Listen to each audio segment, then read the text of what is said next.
After my heart surgery, I wrote in our family chat, "Who will pick me up from the hospital?" My son replied, "Call a taxi. I'm watching TV." My wife added, "Stay in the hospital for another month. It's so nice without you."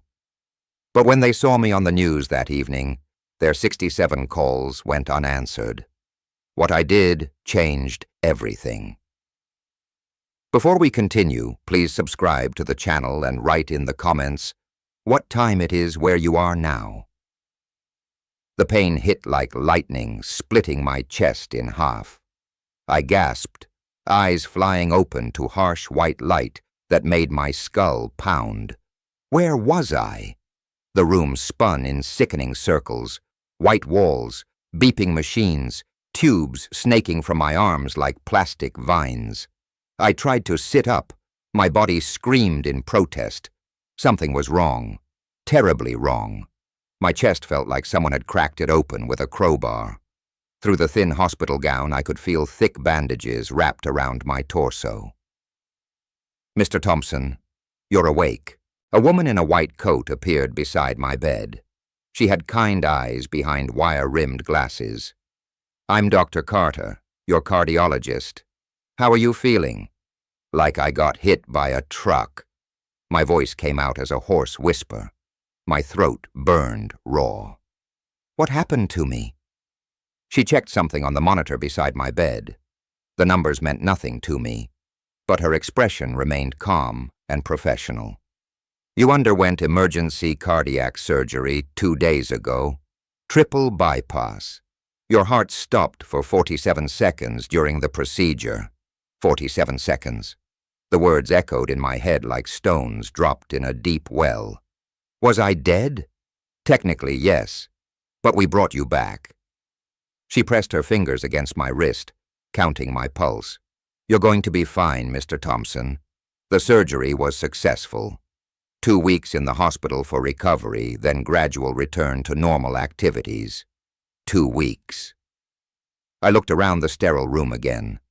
A small window showed gray Dallas skyline under cloudy January skies. No flowers on the bedside table. No cards. No sign that anyone knew I was here. A nurse bustled in, checking the IV drip connected to my left arm. She had a warm smile and gentle hands as she adjusted the flow rate. "Mr. Thompson, I'm Jennifer. I'll be taking care of you on this shift. Are you experiencing any pain right now?" I nodded, not trusting my voice. She made a note on her chart and increased something in my IV.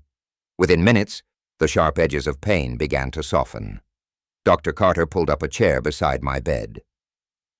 "Mr. Thompson, I need to ask you some questions to check your cognitive function. Can you tell me what year it is?" 2025. "Good. And what month?" "January." The word felt heavy on my tongue. "Excellent. Now squeeze my hands as hard as you can." She extended both hands toward me. My grip felt weak as a newborn's, but she nodded approvingly. "Your motor functions look good. Memory seems intact."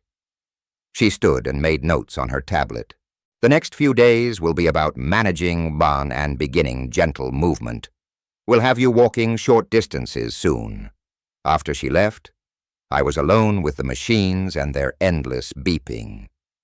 I reached carefully toward the bedside table where someone had placed my belongings. My fingers found my phone. The screen showed dozens of notifications from news apps, email spam, pharmacy reminders. I scrolled down looking for something else. Messages from family. Missed calls from Susan or Scott. Nothing. I checked the family group chat. The last message was from 3 weeks ago. Susan complaining about the grocery store being out of her favorite yogurt. Before that, Scott asking if I could lend him money for car repairs. Not a single message about my surgery. Not one call asking how I was doing.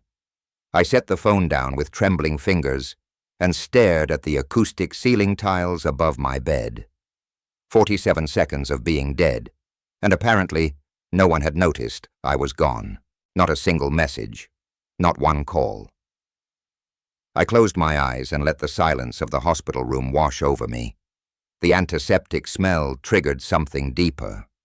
Memories I'd been avoiding for months. It started in the summer of 2020. I was working in the garden behind our Arlington house, planting tomatoes in the heat. The chest tightness came like a band squeezing around my ribs. I gripped the fence post until it passed, telling myself it was just the Texas heat getting to me. "Buford, you're being dramatic again," Susan had called from the back porch, iced tea glass in her hand. "Come inside before you have a stroke out there." I'd laughed it off. 66 years old and still strong as an ox, I told myself. Just needed more water, more rest. But the episodes kept coming. By 2021, climbing the stairs to our bedroom became a mountain expedition. I'd pause on the landing, gripping the banister while my heart hammered against my ribs like it was trying to escape. Susan would already be in bed watching her evening shows. "You're getting old," she'd say without looking away from the television. "Maybe cut back on those weekend projects."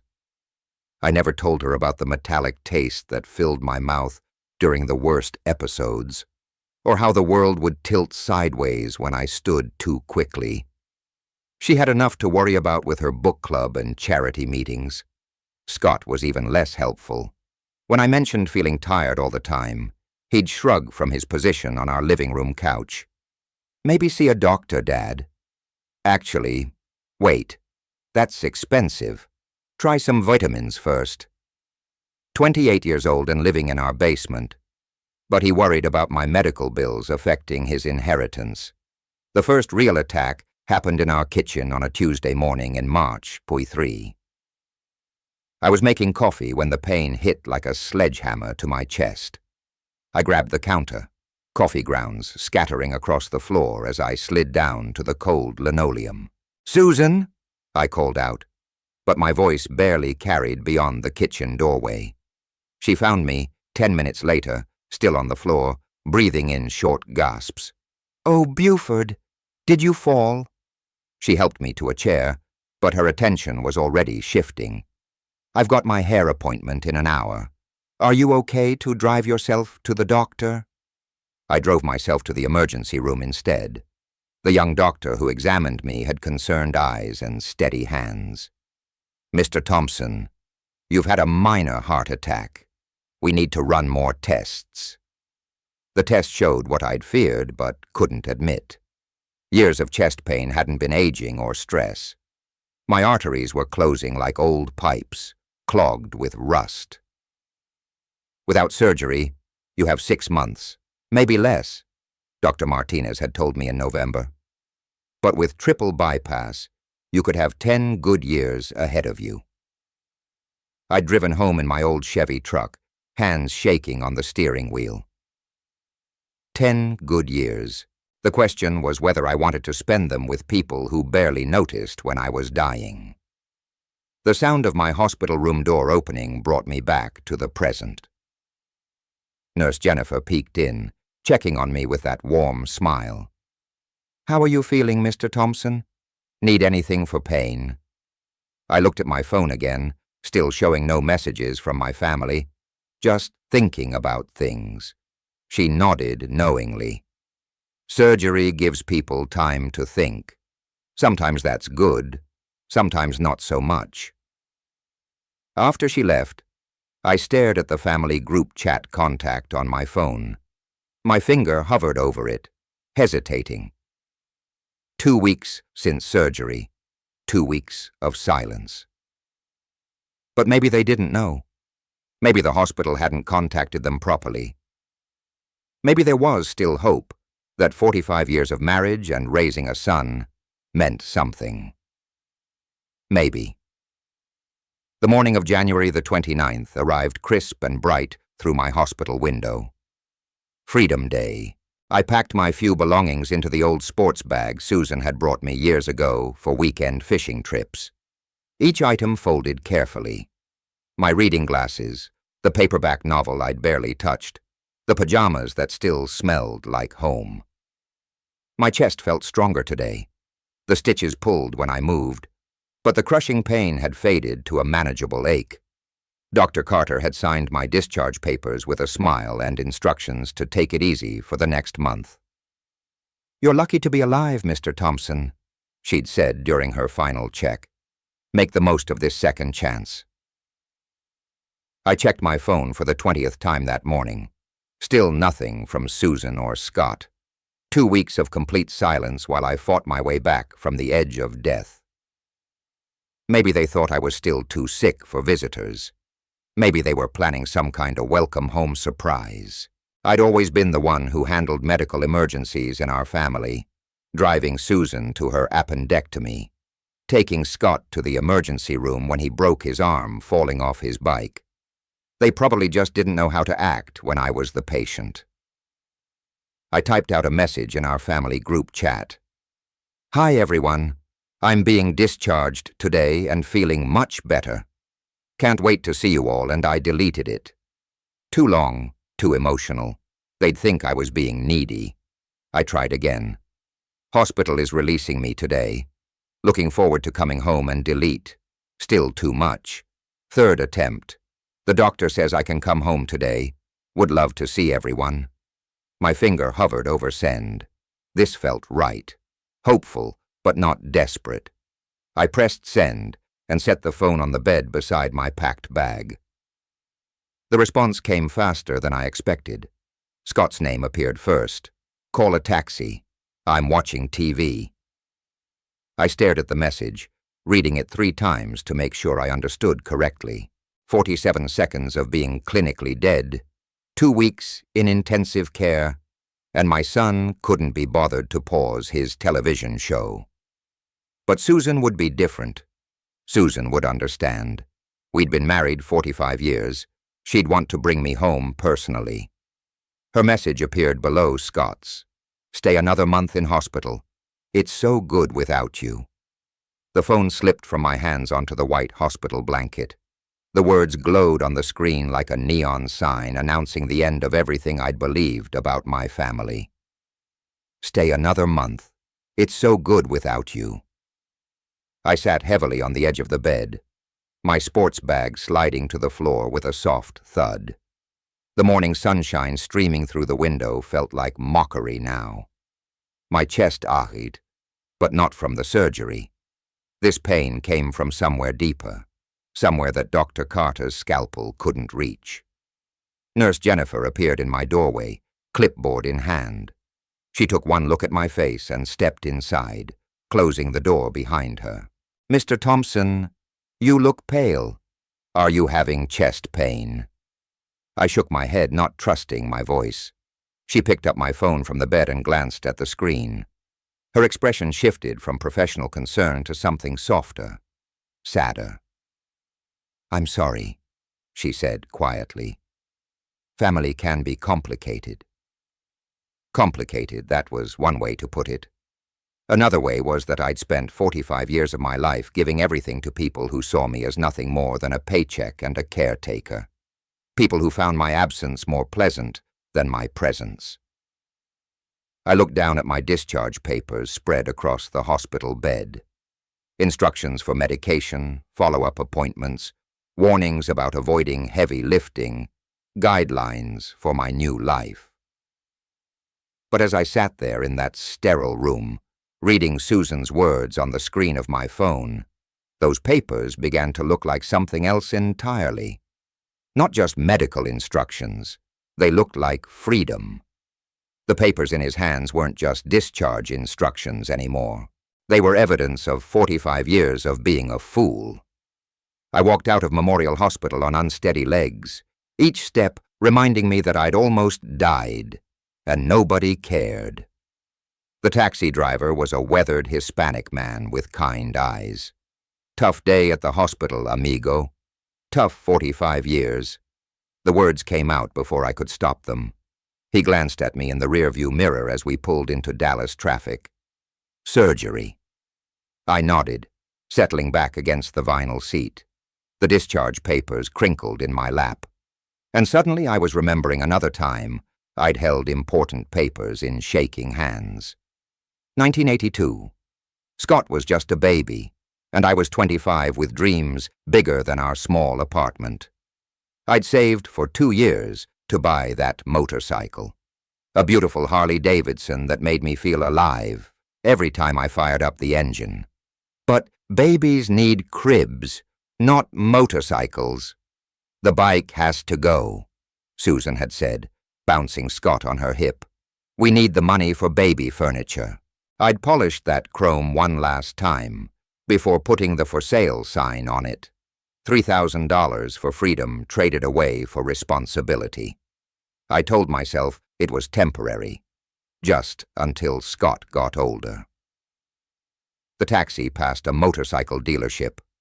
Rows of shining bikes sat in the afternoon sun, and my chest ached with more than surgical scars. Family's tough sometimes, the driver said, navigating toward the highway. Mine, too. Another memory surfaced. 1995. Susan and I were planning our delayed honeymoon. 15 years late, but finally within reach. Paris in springtime. I'd been saving for months, working overtime at the factory. Then Scott got accepted to college.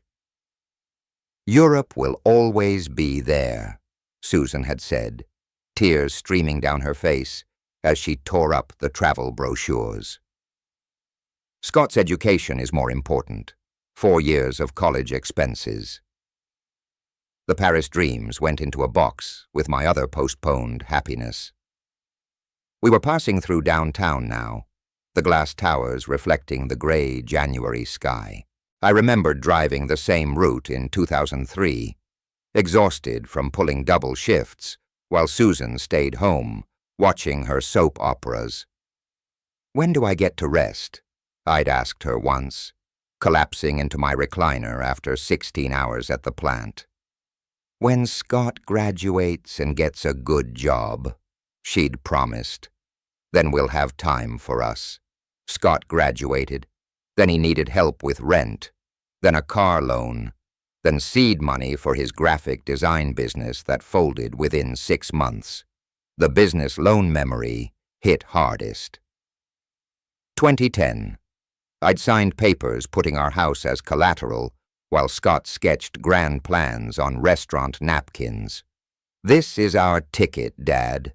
6 months and I'll pay back everything with interest. The business lasted 4 months. I worked 3 more years to pay off that loan. The taxi turned onto familiar Arlington streets. Past the elementary school where I'd coached Scott's Little League team while missing my own dreams. Past the park where I'd pushed Susan on swings during our courtship, back when she looked at me like I was her hero instead of her ATM. You got people picking you up? The driver asked as we neared my neighborhood. I thought about the text messages still burning in my phone memory. Call a taxi. Stay another month. It's so good without you. No, I said quietly. I think I'm done being picked up. The house appeared around the corner. White siding, green shutters, the lawn I'd mowed every Saturday for 20 years. It should have looked like home. Instead, it looked like a monument to my stupidity. I paid the driver and stood on the sidewalk, looking at 45 years of mortgage payments and maintenance work. All so Susan could have her book club meetings and Scott could have his gaming set up. The driver pulled away, leaving me alone with my thoughts and a house that suddenly felt like evidence of the biggest mistake I had ever made. I walked toward the front door, keys heavy in my fingers. The house looked different now. Not like home, like evidence. The key turned with a soft click, and I stepped into darkness. Even the entryway felt different, foreign, like entering someone else's life. I flipped the light switch and stared at what my family had done with their freedom. Mail was piled on the small table by the door. Unopened bills and advertisements scattered carelessly. Susan's shoes lay where she'd kicked them off, beside Scott's muddy sneakers. Nobody had bothered picking up after themselves for weeks. The living room was worse. Scott's gaming setup had exploded across the space like a teenager's bedroom. Energy drink cans formed a pyramid on my coffee table. Pizza boxes stacked beside my recliner, the chair I'd bought with overtime money 15 years ago. They'd been having parties. I moved slowly through the evidence of their comfort. My absence hadn't caused grief or concern.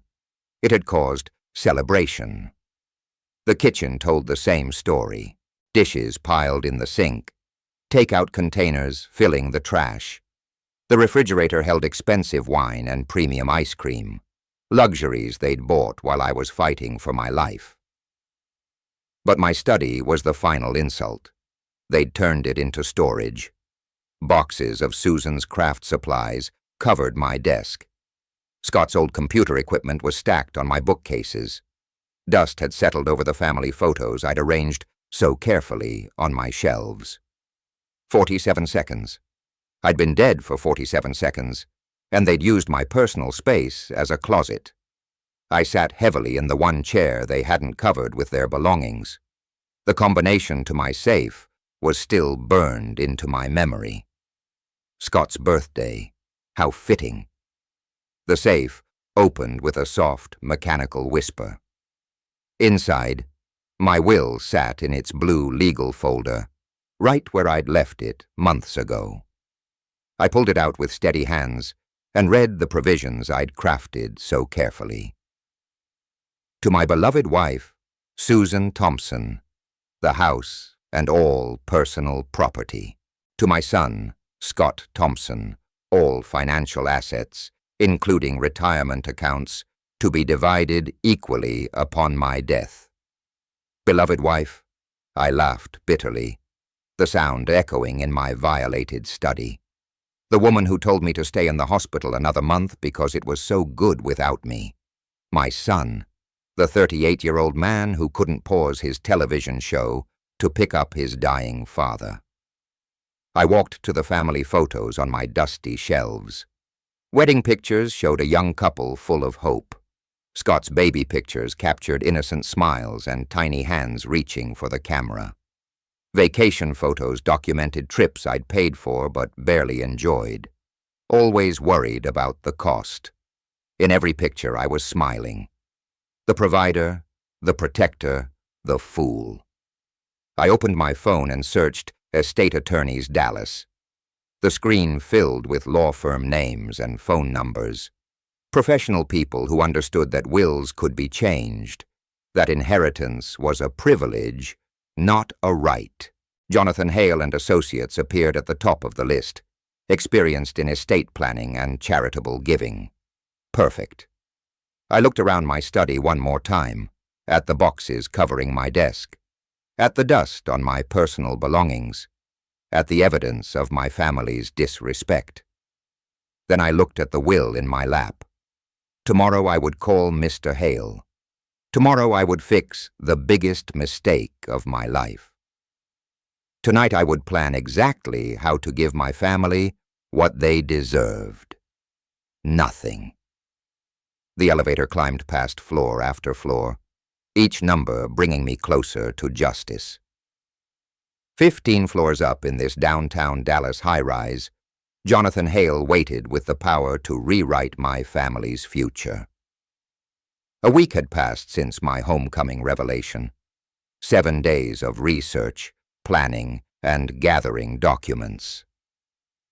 I'd found the American Heart Disease Foundation online, a charity that helped families during cardiac emergencies, people who actually valued the gift of life.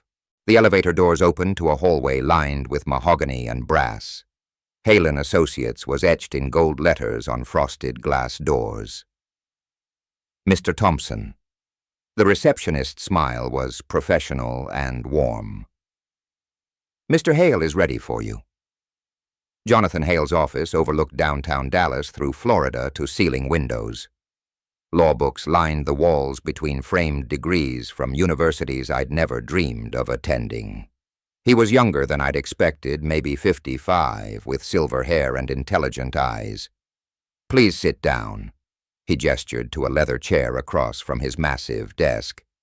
I understand you want to make significant changes to your estate plan. I settled into the chair, my folder of documents balanced on my knees. I want to leave everything to charity, nothing to my family. His eyebrows rose slightly. That's quite a substantial change. May I ask what prompted this decision? I told him about the surgery, about being dead for 47 seconds, about 2 weeks in the hospital without a single call, about coming home to find they'd been living it up while I fought for my life. Hale listened without interruption, taking notes on a yellow legal pad. Mr. Thompson, I have to ask, are you making this decision while you're angry? Sometimes after medical crisis, I've had a week to think about it. I opened my folder and pulled out printed emails, bank statements, medical records. This isn't anger. This is clarity. He reviewed my documents carefully. You're quite thorough. The American Heart Disease Foundation is an excellent choice. They provide housing for families of cardiac patients, fund research, support recovery programs. People who appreciate the value of life, I said, unlike my family. We could structure this as a charitable remainder trust. You'd retain lifetime use of your home, receive a small monthly income, and upon your death, everything transfers to the foundation. Perfect. I could live comfortably while knowing my family would inherit exactly what they'd earned. What about your wife and son? Even a small bequest might know. The word came out harder than I'd intended. They're adults. Time they learn to support themselves. Hale studied me for a long moment. Very well. This will take about an hour to draft properly. Are you certain about this course of action? I thought about Scott's message. Call a taxi. I'm watching TV. About Susan's words. Stay another month. It's so good without you. I've never been more certain of anything in my life. The next hour passed in a blur of legal language and document preparation. Hale's secretary brought in witnesses, 2 paralegals who didn't know me from any other client, changing his will. This revokes all previous wills and codicils, Hale explained as he laid the documents before me. Upon your death, your home and all assets transfer to the American Heart Disease Foundation. You retain lifetime residence rights and a modest monthly stipend. I read every word twice. No mention of Susan, Susan, no provision for Scott, just clean legal language that would transform my family's comfortable assumptions into a very different reality. The signing ceremony was surprisingly simple. 3 signatures, 2 witnesses, 1 notary stamp. 45 years of supporting an ungrateful family erased with black ink on white paper. I'll contact the foundation this week, Hale said, handing me certified copies. They'll want to meet with you, discuss the media announcement possibilities. Media announcement? I like the sound of that. Public recognition for charity. Public embarrassment for my family. The foundation offices are in this building, he continued. 12th floor. Their media coordinator, Rebecca Mills, is excellent at handling these kinds of stories. I stood to leave, the certified copies safely tucked in my jacket pocket. At the door, Hale shook my hand with genuine respect. You're giving a generous gift, Mr. Thompson. The foundation helps hundreds of families every year. Families who deserve help, I replied, unlike mine.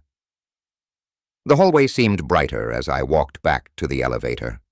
Behind me, Hale's office held the machinery of justice. Ahead, the foundation offices waited with the power to turn private satisfaction into public vindication. The foundation offices were just 3 floors down. Time to turn private justice into public message. 3 floors down, the foundation offices buzzed with morning activity. Time to turn private justice into public message. The elevator opened to reveal a bright reception area decorated with heart health posters and success stories from grateful families. Mr. Thompson Rebecca Mills emerged from a corner office, all business efficiency and warm smile. I'm Rebecca Mills, Media Coordinator. Thank you for choosing our foundation. Her office walls displayed awards and framed newspaper clippings about successful fundraising campaigns. This woman understood the power of a good story. Please, sit down. She gestured to a comfortable chair across from her desk. Your attorney mentioned you want to make your donation public. Tell me about your situation. I explained everything. The surgery, the 47 seconds, the hospital abandonment, the cruel text messages. Rebecca listened intently, taking notes on a yellow pad. This is powerful, she said when I finished. Your story could save hundreds of lives. People need to understand how vital family support is during medical crisis. If my pain helps someone else, then it's worth it. She picked up her phone and dialed. Channel 8. This is Rebecca Mills at the Heart Foundation. I have a story for you. A local man is donating his entire estate after his family abandoned him during heart surgery. The conversation lasted 10 minutes. Rebecca's eyes lit up as she talked. They can have a crew at your house this afternoon. Perfect timing. Heart Disease Awareness Week starts Monday. The morning flew by in preparation. Rebecca coached me on key messages, the importance of family support, the Foundation's mission, the reality of cardiac recovery. But most importantly, she wanted me to tell the truth about my family's abandonment. Don't hold back, she advised. People respond to authentic emotion. Your story will touch hearts and save lives. By noon, we were at Channel 8's studio downtown. The news producer, a sharp woman named Jennifer, understood immediately why this story mattered. A man gives away his house after family texts him to stay in the hospital longer. Jennifer shook her head. This is going to resonate with viewers. The studio interview went smoothly. Bright lights, professional cameras, questions I'd practiced with Rebecca. The interviewer, David Martinez, had the perfect blend of sympathy and journalistic precision. Mr. Thompson, what went through your mind when you read those text messages from your family? I realized that love should be mutual, I replied steadily. Gratitude is a choice, not an obligation. For 45 years, I chose to put my family first. When I needed them most, they chose differently. Why donate specifically to heart disease research?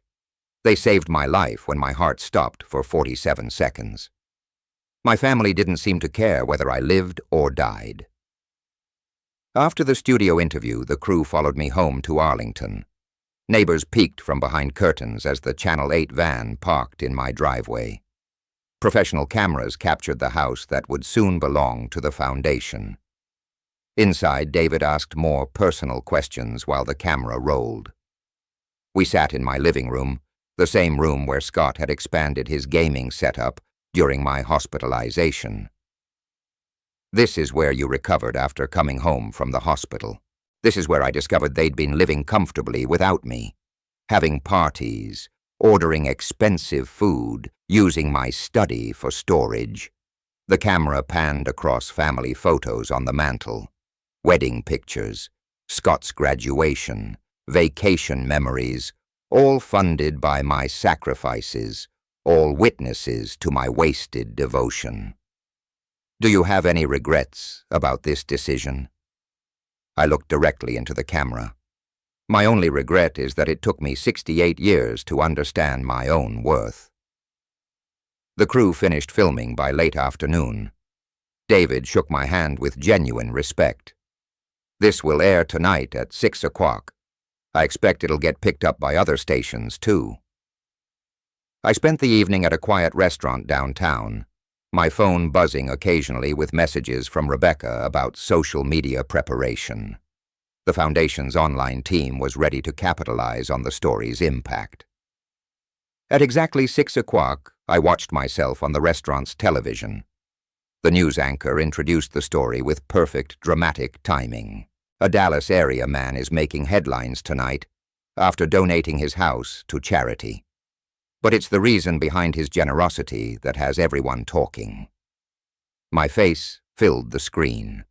Calm, dignified, telling the truth about family betrayal and medical abandonment.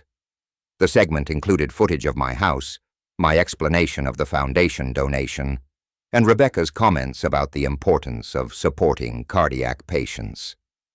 The restaurant was quiet, but I could see other diners glancing at the television, then at me. Some looked sympathetic, others seemed outraged on my behalf. My phone remained silent throughout dinner. Rebecca had advised me to let the story spread naturally before checking social media responses. By tomorrow, she predicted, the story would be everywhere. As I drove home, I wondered if my family had seen the broadcast. They watched the local news religiously, usually complaining about the weather or arguing with the political coverage. Tonight they'd see their own cruelty broadcast to thousands of strangers. Tonight they'd realized their comfortable life was ending. The garage door opened to reveal the same house I'd left that morning. But everything had changed. By tomorrow morning, Scott and Susan would understand that their 45 years of taking me for granted had finally caught up with them. I turned off the television and went to bed, sleeping peacefully for the first time since my surgery. The evening news was just background noise in the Thompson living room. Susan flipped through her magazines while Scott divided his attention between his video game and the television. Leftover pizza boxes and empty soda cans showed how comfortably they'd settled into life without Buford. "Another boring day," Scott muttered, mashing buttons on his controller. "Nothing ever happens in this stupid town." Susan looked up from her magazine. "At least we don't have to deal with your father's constant worrying. Remember how we used to fuss about every little expense?" They both laughed, completely unaware that their world was about to explode. The news anchor's voice changed tone. "A Dallas area man is making headlines tonight after donating his house to charity. But it's the reason behind his generosity that has everyone talking." Scott's game controller slipped from his fingers. The house on the television screen looked exactly like theirs. Same white siding, same green shutters, same oak tree in the front yard. "Mom," Scott whispered, "that's our house." Susan's magazine fell to the floor. They stared at the screen in growing horror as the camera panned across their property. This couldn't be happening. This had to be some mistake. Then Buford's face filled the screen. "Oh my God," Susan breathed. "That's your father." They listened in stunned silence as Buford explained his situation to the interviewer. "Heart surgery, clinical death for 47 seconds, family abandonment at the hospital. When I asked my family to pick me up from the hospital," Buford said calmly, "my son told me to call a taxi because he was watching television. My wife said I should stay another month because it was so good without me." Scott's face went white. Those were his exact words. Susan covered her mouth with both hands, recognizing her own cruel message broadcast to the entire Dallas area. "This is impossible!" Susan screamed at the television. "He can't do this.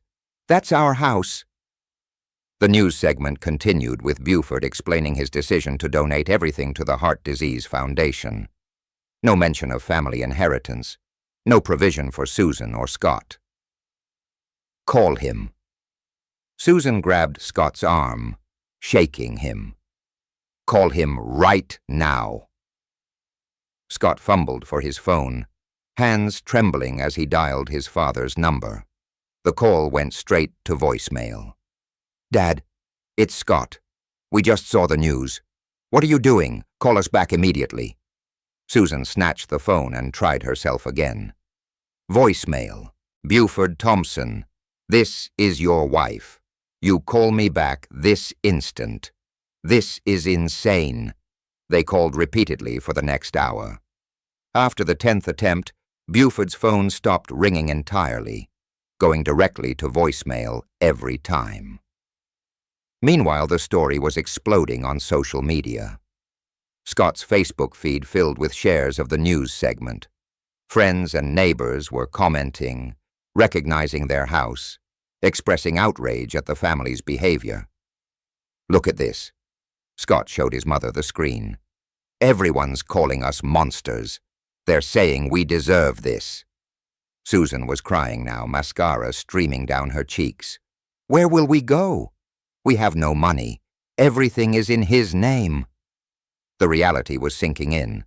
The house, the bank accounts, the retirement funds, everything belonged to Buford. They'd lived so comfortably for so long that they'd forgotten they owned nothing. By 10 o'clock, they'd left 67 voicemails and sent dozens of increasingly desperate text messages. Buford wasn't responding to any of them. "He's lost his mind," Scott said, pacing frantically around the living room. "The surgery damaged his brain. He doesn't know what he's doing." "Or maybe he knows exactly what he's doing," Susan whispered, staring at the phone in her hands. "Maybe this is revenge." They spent the rest of the evening trying to process the magnitude of their situation. No income, no savings, no property. Scott had never held a real job, and Susan hadn't worked in 30 years. "What do we do?" Scott asked his mother around midnight. "How do we fix this?" Susan wiped her eyes and looked around the living room at Scott's expensive gaming equipment, at her designer magazines, at the comfortable life they'd built on Buford's sacrifices. "We wait for him to come home," she said grimly, "and we make him understand that family is family, no matter what." They positioned themselves in the living room where they could see the driveway. Susan made coffee to stay awake. Scott charged his phone to keep calling. Neither of them slept that night. They sat by the window watching for headlights, preparing arguments that might save their comfortable life. But deep down they both knew something had fundamentally changed. The man they'd taken for granted for 45 years had finally stopped taking it. They'd been waiting since dawn, rehearsing words that might save their comfortable life. Susan sat by the front window, coffee cup trembling in her hands. Scott paced behind her, phone clutched like a weapon he didn't know how to use. The sound of Buford's key in the lock made them both freeze. This was it, their chance to fix the disaster they'd created. Buford stepped through the door at 8:30, unhurried and calm. He found them blocking his path to the kitchen, their faces desperate and determined. Dad Scott stepped forward aggressively. "What is this madness? We're your family." Buford removed his jacket slowly, hanging it on the hook by the door. "Family?" His voice was conversational, almost pleasant. "When I was in the hospital, fighting for my life, did either of you call even once? We were busy." Susan's voice cracked with false indignation. "You know how hard it is to manage everything without you? So hard that you told me to stay another month in the hospital." Buford's tone remained steady, but his eyes were ice cold. "Because it was so good without me." Scott's prepared arguments crumbled under his father's calm stare. "That was a joke. We didn't mean it seriously." 67 phone calls last night, Buford observed, walking past them toward the kitchen. "Funny how you can find time to call when your inheritance is threatened." They followed him like desperate satellites, talking over each other in their panic. "Dad, please listen to reason." "Buford, you're not thinking clearly. The surgery affected your judgment. We love you. We've always loved you." Buford filled the coffee maker with methodical precision, ignoring their increasingly frantic pleas. When Susan grabbed his arm, he looked down at her hand with such cold detachment that she immediately let go. "You have 24 hours to leave this house," he said quietly. The words hit them like physical blows. Susan staggered backward. Scott's face went white. "Where will we go?" Susan's voice was barely a whisper. "We have no money. That's no longer my problem." Buford's complete emotional detachment was more terrifying than any anger would have been. This wasn't the man who'd spent 45 years putting their needs first. This was someone entirely different. "You can't do this!" Scott's voice rose to a shout. "I'm your son. This is my home. Your home?" Buford turned to face him directly. "When did you last pay a mortgage payment? A utility bill? When did you contribute anything besides dirty dishes and demands for money?" Scott opened his mouth, but no words came. The truth was too obvious to deny. Susan tried a different approach, forcing tears. "Honey, I know we made mistakes, but 45 years of marriage has to count for something." "It did count," Buford replied, pouring his coffee. "It counted for everything until you showed me exactly how little I meant to you." "We can change." Susan's desperation was palpable. "Now we'll be different. We'll appreciate you. For how long? Until the next time you need something? Until I'm too old and sick to be useful?" Buford shook his head. "I'm 68 years old.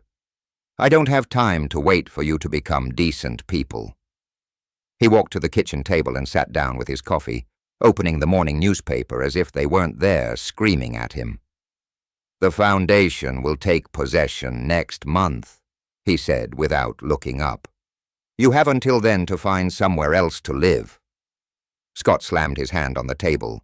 "This is our house, too." "Check the deed," Buford replied calmly. "Check the bank accounts. Check any legal document you can find. Everything is in my name, because I earned it while you lived off my labor." The morning sun streamed through the kitchen window, illuminating the scene of their total powerlessness. For 45 years they'd assumed Buford would always be there, always providing, always forgiving. They'd been wrong.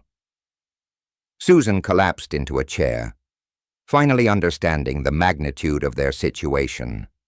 Scott stood frozen, watching his inheritance disappear with his father's every word. "When I come back from my walk," Buford said, standing and reaching for his coat, "I expect to see packing boxes." He checked his watch. 9:00 exactly, and walked toward the door. "Dad, wait," Scott started. 23 hours and 58 minutes, Buford said without turning around. The door closed behind him with a soft click, leaving Susan and Scott alone with the wreckage of their comfortable assumptions. Outside, Buford walked down the street he'd called home for 20 years, feeling lighter with every step. Behind him, through the kitchen window, he could see them still sitting in stunned silence. Justice had a surprisingly peaceful feeling. The packing boxes were already stacked by the door when I returned from my walk. They'd taken me seriously. Through the front window, I could see Susan frantically wrapping dishes and newspaper while Scott carried his gaming equipment to his car in multiple trips.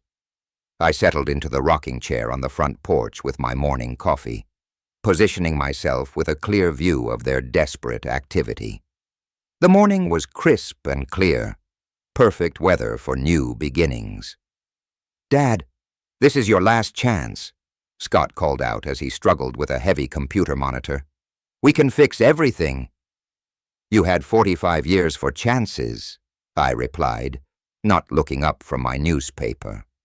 Susan appeared in the doorway, her hair disheveled and her eyes red from crying. "Befort, honey, I'm sorry about that message. I wasn't thinking clearly. That's exactly the problem, Susan. You never think about anyone but yourself. The packing process was chaos. 45 years of accumulated possessions, and they had less than 24 hours to sort through it all." Susan kept running back inside for one more important thing, while Scott debated whether his old computer games were worth the trunk space. Mrs. Henderson from next door came over around noon, drawn by the unusual activity. "Everything all right, Buford?" she asked, noting the boxes in frantic movement. "Just some family changes," I said pleasantly. "Nothing to worry about." She nodded politely, but her curious glances suggested she'd seen the news coverage. The whole neighborhood probably knew what was happening by now. Scott made increasingly desperate appeals throughout the afternoon. First, anger. "This is completely insane. You can't survive without us." Then, bargaining. "What if we paid rent? What if we contributed to household expenses?" Finally pleading. "Dad, where are we supposed to go?" Mom's never worked a real job in 30 years. "I've lived 68 years, I replied calmly. "I think I'll manage just fine." Susan tried every manipulation tactic in her considerable arsenal. Tears, health concerns, appeals to our marriage vows, reminders of happy memories. None of it moved me. I'd seen this performance too many times over the decades. By 4 o'clock, both cars were packed beyond capacity. Clothes and belongings stuffed into every available space. They'd had to leave behind furniture, kitchen appliances, and boxes of items that simply wouldn't fit. "We'll be back," Scott said as he loaded the last box into his trunk. "You can't keep us away forever." "You're welcome to visit, Issa," I said. After you call first and ask permission." Susan stood by her car, keys in hand, staring at the house she'd called home for 20 years. For a moment, I almost felt sorry for her. "Almost? I never thought it would end like this," she whispered. "Neither did I admitted. "I thought you'd learn to appreciate what you had." At exactly 6 o'clock, 24 hours after my ultimatum, both cars pulled out of the driveway. Susan was crying. Scott was angry. But they were gone. I sat on the porch until dark, watching the sun set over my quiet neighborhood. For the first time in 45 years, I was completely alone. The silence was beautiful. Inside, the house felt enormous. Empty rooms echoed with my footsteps. No television blaring, no arguments about money, no demands for attention or support. I walked to my study and opened the desk drawer where I'd hidden travel brochures for 20 years. Colorado mountains, Arizona deserts, national parks. I'd always wanted to visit, but never had time to see. Time? I had nothing but time. Now the travel brochures had been hidden in my desk for 20 years. Now finally, I could open them without guilt. February passed quietly as I adjusted to solitude, planning my first real adventure since before my marriage. March brought my inaugural trip to Big Bend National Park in Texas. I'd never camped alone before, never driven anywhere just for pleasure. The desert landscape overwhelmed me with its harsh beauty, endless sky, ancient rock formations, silence that stretched for miles. Around a campfire one evening, I met Tom, a retired teacher from Oklahoma. "First time out here?" he asked, noting my brand new camping gear. "First time anywhere?" "Really?" I admitted. "I'm 68, and this is my first trip, just for pleasure." Tom laughed warmly. "Hell, son, it's never too late to start living for yourself." April took me to Colorado. I'd upgraded my camping equipment and felt more confident tackling mountain roads. The thin air challenged my recovering heart, but gentle hikes through pine forests filled me with energy I hadn't felt in years. I discovered photography that month, buying my first real camera in decades. The mountains demanded to be captured. Snow-capped peaks reflected in crystal lakes, wildflowers blooming in high meadows, sunrise painting granite cliffs, gold. May brought new friendship. Sarah, a widow from Denver, taught me advanced photography techniques at a seniors hiking group. We'd spend hours discussing composition and lighting while walking forest trails. At elevation, my cardiologist would have forbidden 6 months earlier. "You're glowing," Dr. Carter observed during my regular checkup. "Your recovery is remarkable." "What's changed?" "Everything," I told her. "I'm finally living for myself." My foundation work intensified throughout the spring. Rebecca featured my travel photos in their newsletters, showing other heart patients that life after surgery could be an adventure, not just survival. "Your story has already saved dozens of families," Rebecca told me over coffee in June. "They've learned to value each other while they still can." But my favorite part was talking to new heart patients, men and women facing surgery, terrified and alone. I'd share my experience, not just the medical details, but the emotional journey of discovering self-worth. Family support matters, I'd tell them, but self-respect matters more. Summer brought longer trips. Arizona's desert bloomed with unexpected colors. Utah's red rocks challenged my photography skills. New Mexico's ancient ruins connected me to history, stretching back centuries. I was healthier at 68 than I'd been at 58. Regular hiking, fresh air, stress-free living, and purpose-driven days had transformed my body as much as my spirit. Tom and Sarah became regular traveling companions. We'd meet at different parks, share campsites, explore trails together.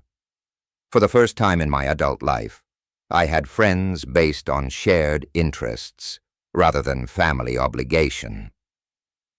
"You're like a different person," Sarah observed one evening as we watched sunset from our campsite in Zion. "What were you like before?" "Tired," I said simply. "Very, very tired." Social media managed by Rebecca's team showcased my adventures. Photos of an older man discovering joy in nature. Stories of family healing through honest communication. Inspiration for other seniors to pursue delayed dreams. Comments poured in from around the world. Heart patients sharing their own family struggles. Adult children recognizing themselves in Scott's behavior. Spouses understanding Susan's patterns of taking devotion for granted. July ended with my returning to Arlington, not because I had to, but because I chose to. The house felt welcoming now, my sanctuary, rather than my prison. I was reviewing photos from Colorado in my favorite coffee shop downtown when a shadow fell across my table. I looked up to see a familiar figure standing uncertainly nearby. Scott stood there, hesitant, looking different somehow. Cleaner, more adult. Scott stood there, hesitant, looking different somehow. Cleaner, more adult. His usual gaming attire had been replaced by business casual clothes, and his posture suggested someone who'd learned to carry responsibility. "Dad," his voice was uncertain. "Could I sit down for a minute?" I gestured to the empty chair across from me, curious about this transformation. 6 months had passed since the eviction, and my son looked like he'd aged 5 years, in a good way. "You look well," he said, settling into the chair. "Tanned, healthy. Travel agrees with me." I closed my photo album but didn't put it away. "How are things, Scott?" "Different." He paused, choosing his words carefully. "I found a job, full-time position at an advertising agency downtown, designing marketing materials." I nodded, waiting for more. "I rented a small apartment in 2. Nothing fancy, but it's mine. I pay the rent myself, buy my own groceries, do my own laundry. That's good, son." Scott pulled out his phone and showed me photos. A modest studio apartment, clean and organized. Sparse furniture, but everything neat and purposeful. "How's your mother handling things?" I asked. "She's learning to live independently. Got a job as a sales clerk at Macy's. Has her own place, too." He looked down at his hands. We don't see each other much, both too busy working. I sipped my coffee, studying this transformed version of my son. The entitlement was gone, replaced by something resembling humility. "Dad, I'm not asking for forgiveness," he said. Suddenly, "I'm not asking to move back home or for money, or for you to change your will back." This surprised me. "What are you asking for?" "A chance to prove I've changed. Maybe we could have coffee sometimes like this, if you want to." I showed him a few photos from my Colorado trip. His amazement seemed genuine as I described hiking at altitude, camping under stars, learning photography from new friends. "I never knew you wanted to do any of this," he said softly. "I never had the chance to find out myself." Scott nodded, understanding more than I'd expected. "I've been thinking a lot about that, about how much of your life you gave up for us, how we just took it for granted." "The foundation work keeps me busy too," I said, showing him a newsletter featuring my story, helping other families avoid our mistakes. Are we a cautionary tale now? We're a learning opportunity for everyone involved. We talked for another hour. Scott shared details about his job, deadlines, difficult clients, the satisfaction of earning his own paycheck. He showed genuine interest in my travels, asking about places I'd been where I planned to go next. "I understand if you don't want a relationship," he said as we prepared to leave. "I understand if trust needs to be rebuilt slowly. But I wanted you to know that I get it now. What we did to you, how wrong it was." I walked with him to the parking lot. He had an older sedan, nothing fancy, but clean and well-maintained, evidence of responsibility.